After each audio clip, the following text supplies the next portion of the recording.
I have a question about Matthew. Why is Matthew 99 missing in many Greek manuscripts? Why are you upset about it? Maybe they add later. I don't know. Yeah. Because You said which verse though? Because I thought you said you keep about meaning me. Matthew 19:9. Matthew. 19:9. Why it's missing in many Greek manuscripts? Yeah. So when you ask many, we have over 5,300 copies of the books of the New Testament in Greek. When you say many, give me the percentage of how many copies of Matthew 19 that have omitted verse 9, because you said many. I can't give any percent. I can't give any number. So why'd you say many? Because it's I have my Bible. It's a translation. It Yeah, has your not. Bible says Codex Vaticanus Sinaiticus. Those are two 4th century witnesses or codices. That doesn't mean many omit it. It means there are certain copies that don't have it. But it says many. That's why I asked it. I didn't. I'm not Even saying if they say many, say, can you supply the number of manuscripts that don't have it from no. those who do? No, I can't. Yeah, so you better be careful reading your footnotes because sometimes they're not accurate. But yes, there are some manuscripts that would not have it, but many do, which is why you find it in all your major versions. You know why? No.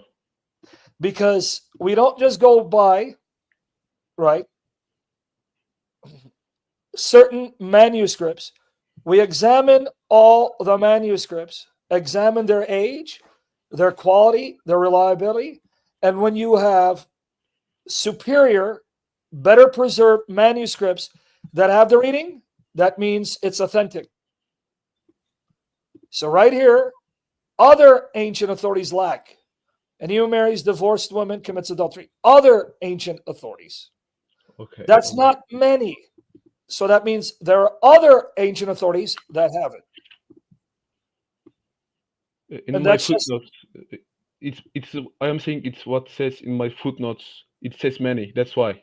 you want to see in my foot what it says?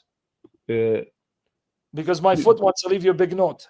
these words are not in many Greek manuscripts. It says Okay. many in Do you my want to Bible. see what my foot has? It has a note for you too. You said footnote, right? Yes.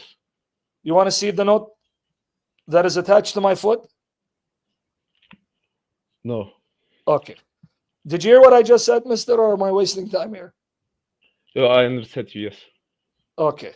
I just told you that there are copies don't have it, but others that do, because this is how textual criticism works. Everything is copied by hand, Yes. and scribes, when they copy, will make mistakes, and sometimes they'll skip over a line, just like when you're typing today and you're looking at a screen. Do you make mistakes? Do you make mistakes? By copying? Yes. Even though you have computer and spell checker? Yes. Can you imagine what you would do if you're living at that time? No computer, no spell checker, no electricity. Boy, you would butcher the manuscript. Astaghfirullah. Thank God you live today. So they're just letting you know there are some copies don't have it, others that do. That's it. Yeah. Okay. I understand. This is how it works. But then what do we do?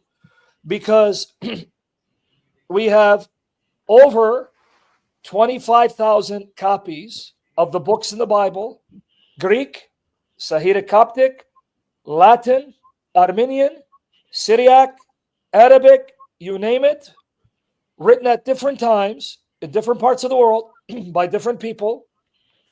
This makes it impossible for anyone to take the copies, change them the way he wants, destroy those copies, and produce his version, so that if your copy doesn't have it, his copy doesn't have it, those 50 people over there, their copies have it. So then we examine and see, okay, we have better quality manuscripts, more reliable, we have more versions, all have this. That means it must be original.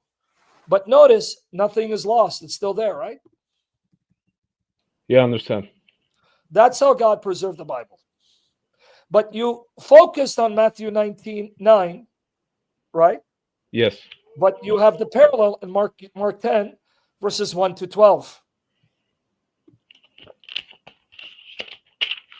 Okay, I understand. Now, can you tell me what your footnote says in Mark 10, verses 1 to 12, especially verses 10 to 12? Mark 10, okay. Yeah, can you smash your keyboard? Because I think you're angry. I have my Bible on my hand. Okay, because you're like, here you go. Mark 10, verses 10 to 12. Then in the house, the disciples asked him about his matter. He said to them, whoever divorces his wife, marries another, commits adultery against her. And if she divorces her husband and marries another, she commits adultery.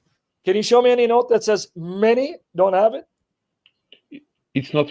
There is nothing in my footnotes. You know what that means? Yeah, there is nothing in my footnotes about that So verse. even if you have some manuscripts of Matthew 19:9 don't have it, you have Mark 10 to 12, verse 12, that's in all the extant copies. Yeah, I understand. So you okay? So you know what that means, right? Yes. Get rid of your second wife. Okay. What are you gonna do today or tomorrow? No, I'm going to church tomorrow. Okay. Don't take her to church though, because then you'll be in sin. Any other Yeah. questions, man? No, thank you. You're a good man. Keep praying for me. Okay, thanks. God bless May God bless you. Thanks. God bless you. Love you, brother. Take care. Love you too. I thought he said he met me in 1999.